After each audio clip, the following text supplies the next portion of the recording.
Nah, ini salah satu bagian yang paling penting juga nih di SEO, yaitu URL ya. Struktur URL-nya itu kayak gimana? Jadi yang dimaksud dengan URL adalah apa yang kita lihat di sini. Perhatikan kursornya ya. Ini akan muncul juga di hasil pencarian. Misalnya kita cari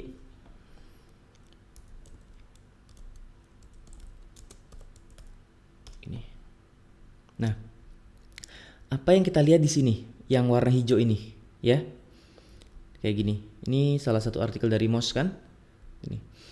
Nah, URL ini kita bisa custom juga ya. Jadi kita bisa mengikuti aturan-aturan yang ada di sini.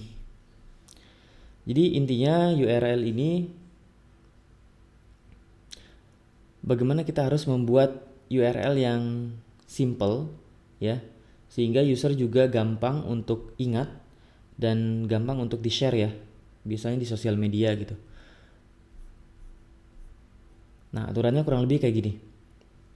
Yang pertama, bagaimana URL yang kita buat di sini itu adalah harus mengandung keyword gitu. Jadi keywordnya misalnya di sini ada SEO Starter Guide kan, ya. Nah, di sini juga ada kata SEO Starter Guide. Itu yang paling penting. Sebenarnya ini mau dihilangkan juga gak apa-apa nih. Gitu. Pertama, considernya adalah lebih singkat. Lalu kedua, udah cukup mengandung kata kunci itu. Udah cukup aja kayak gitu. Jadi nggak usah terlalu panjang. Ya. Yang penting mengandung kata kunci aja udah cukup. Lalu ini menyangkut aturan yang kedua tadi. Bagaimana kita membuat directory URL itu yang simple. Ya, jangan buat URL itu kayak gini nih. Terlalu banyak direktorinya kan, media, terus ini ya.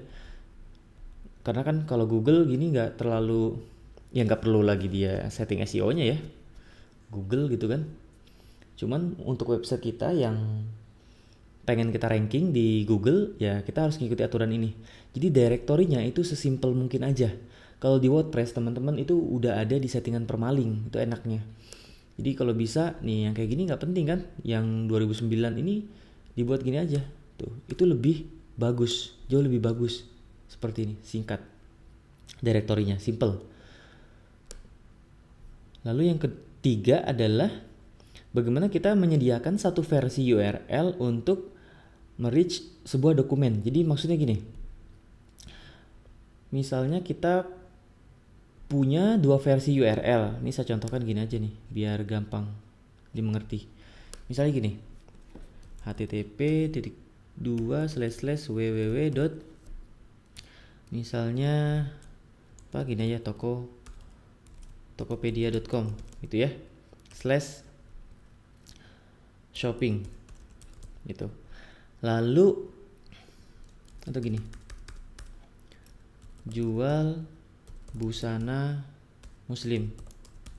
Nah, lalu di sini juga ada lagi satu, di sini misalnya artikel, biasanya dia pakai ini ya, pakai parameter. Teman-teman pernah lihat nggak kayak gini, artikel sama dengan 1, 2, 3 gitu misalnya ya. Biasanya WordPress atau kalau kita buat website sendiri ya, pakai framework atau apa gitu, biasanya dia defaultnya masih kayak gini. Misalnya tokopedia.com jual busana muslim. Ini adalah yang disebut sebagai URL yang statis gitu ya. Dan ini URL yang dinamis. Nah, URL yang dinamis ini biasanya dia punya parameter atau session ID sebutannya. Nah, bagaimana yang dimaksud Google tadi adalah dua URL ini jangan sampai mengakses halaman yang sama. Misalnya halaman tentang jual busana muslim kan yang kita akses. Saat user mengetikkan URL ini di browser, halaman yang tampil adalah halaman jual busana muslim gitu kan. Dan kalau user juga mengetikkan ini di tab baru gitu, dia juga mengakses halaman ini tanpa meredirect URL ini. Nah, itu yang paling penting. Kalau di WordPress, enaknya adalah walaupun defaultnya itu misalnya masih mirip-mirip kayak gini, masih dinamis gitu ya. Tapi kalau sudah disetting permalingnya, dia kalau kita akses ini nanti otomatis di redirect ke sini URL-nya. Nah, itu yang benar ya. Jadi jangan sampai dianggap ada duplikat konten di website yang sama. Itu. Dan biasanya untuk WordPress itu sudah diakali juga pakai yang namanya rel canonical. Itu sudah bawaan plugin biasanya gitu ya. Itu aja sih teman-teman untuk aturan URL ya. Ini moga gampang dimengerti. Nanti kalau nggak ngerti langsung tanya aja ya di grup diskusi di Facebook. Silakan posting aja pertanyaan-pertanyaannya. Oke, nanti lanjut lagi ya di materi lainnya.